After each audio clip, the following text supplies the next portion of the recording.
Reality distorts and then you get lost in the wind. And I done seen the combo take brothers off the deep end. One thing about your demons, they bound to catch up one day. I'd rather see you stand up and face them than run away. I understand this message is not the coolest to say, but if you down to try it, I know of a better way. Meditate. Meditate. Meditate. Meditate. Don't medicate. Medicate. Don't medicate.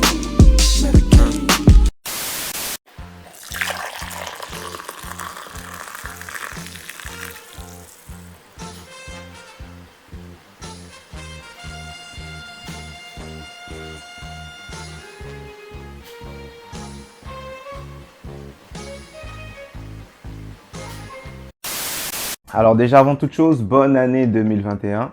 J'espère que vous avez passé de bonnes fêtes et bonne santé surtout parce que sans ça, on ne peut rien faire. Quoi de mieux que de commencer l'année avec une vidéo sur les addictions?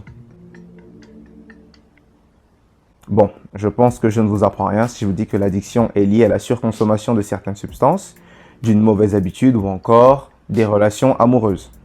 Bref, tous les moyens sont bons pour éviter de se retrouver avec soi-même. Les personnes misérables aiment la compagnie. Être entouré en permanence, ça nous voile la face. Mais être seul, ça nous dépasse. C'est pour ça que l'être humain est sans cesse en recherche d'échappatoire.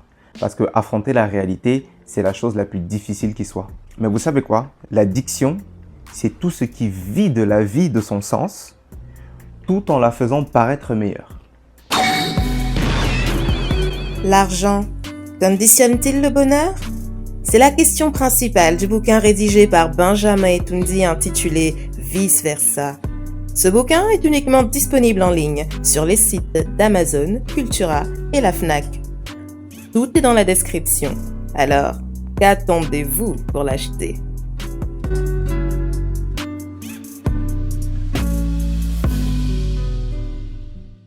Pour comprendre le présent, il faut toujours analyser son bien joué. Dans votre cerveau, c'est 80-20. L'être humain ne contrôle que 20% de ses capacités, ce qui correspond à notre partie consciente. Mais malheureusement, 80%, on ne maîtrise pas, ce qui correspond à notre partie inconsciente ou subconsciente. Et le subconscient est plus fort que toi. Parce que tout ce que tu as vécu depuis la crèche reste à l'intérieur de ton disque dur. Tu sais, c'est pour ça qu'on dit que l'enfance est très important et déterminant pour la vie d'adulte de quelqu'un. Parce que c'est vraiment pendant cette période que tu forges ton caractère. Mais on est d'accord, la vie n'est pas parfaite. On est tous plus ou moins exposés à ce qu'on appelle la douleur. Absolument tout le monde dans cette planète a un bagage émotionnel qui peut être lié au rejet, la trahison, la séparation, le deuil et bien d'autres encore. Et du coup, ce qui se passe, c'est que la douleur se cristallise en aigreur. Et quand on est aigri, on cherche un échappatoire. On cherche le bonheur à l'extérieur de nous-mêmes. Et c'est comme ça que naît l'addiction. Donc en fait, en essayant d'ignorer ou de nier toutes les expériences négatives qu'on a vécues, on va remplacer notre souffrance par une substance, une personne, une activité, etc. Et tu sais quoi? La douleur ne disparaît jamais. Parce qu'on n'oublie jamais rien, on vit avec. Donc en fait, quand tu as fini de chialer, essaye de comprendre le pourquoi du comment. Parce que si tu n'as aucune volonté d'arranger tes problèmes, ta douleur va grossir de plus en plus, ton addiction aussi, jusqu'à devenir à un seuil où c'est plus possible de traiter. I say with social media, I was off it for so long that I thought that like, oh, I had beat this addiction. You know what I mean? Like I had beat this thing. And then I got back on it and I realized like, oh, nah, you just took a break. I didn't face it like head on, you know what I mean? And I know I'm putting a lot How do you do that though? Ne te décourage pas, il reste encore un espoir. Premièrement, l'interprétation de tes expériences négatives. Tu sais, tu n'es pas la seule personne à souffrir. Il y a des personnes dans ce monde qui ont vécu la même chose que toi ou qui vivent la même chose que toi en ce moment. À l'inverse, la personne en question ne se laisse pas abattre. Il utilise cette expérience pour devenir plus fort. Comment? Je te donne un exemple. Tu te fais racketter à l'école. Soit tu te dis « Putain, je suis vraiment une victime, je ne sers qu'à ça, je ne suis pas assez fort pour me défendre ». Soit tu te dis, je vais au contraire utiliser ces expériences pour apprendre à me défendre, comme ça la prochaine fois, ça ne va plus jamais arriver. Donc, soit tu as une interprétation évolutrice ou rabaissante. Donc, en fait, ce qu'il faut, c'est que tu te poses les bonnes questions. Deuxièmement, on ne combat pas une addiction avec une raison logique ou mathématique.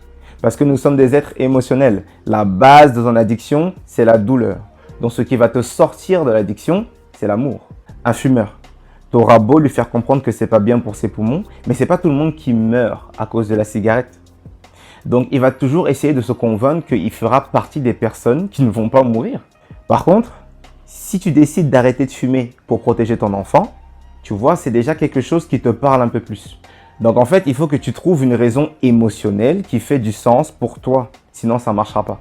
Troisièmement, ton entourage. Si personne ne te soutient dans ton aventure d'arrêter ton addiction, tu vas avoir du mal. Si toi-même tu es entouré des personnes qui ont la même addiction que toi, ils vont essayer de te replonger là-dedans à chaque fois en disant des choses, mais c'est pas grave, la vie est courte, profite. C'est difficile ce que je vais dire, hein, mais il faut bien choisir son entourage. Malheureusement, ce sont des personnes que tu vas devoir de moins en moins voir ou t'éloigner un tout petit peu. Quatrièmement, fonctionne par étapes, progressivement. La logique de tout ou rien ne marche jamais. Si tu avais l'habitude de fumer 3 paquets par jour, réduis 1 paquet par jour, ensuite 5 clopes par jour, ensuite 2 clopes jusqu'à ce que ça devienne rien du tout. Parce que le bonheur se trouve dans la progression. Et pour finir, remplace cette addiction par quelque chose de sain.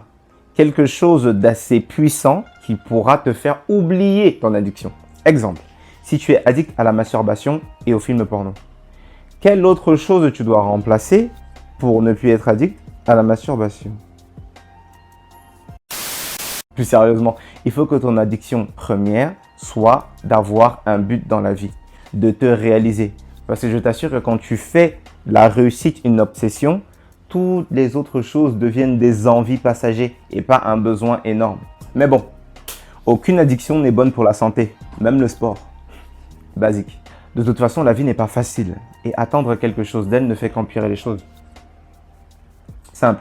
Mais franchement, entre nous, celui qui veut du miel doit accepter et avoir le courage d'affronter les abeilles.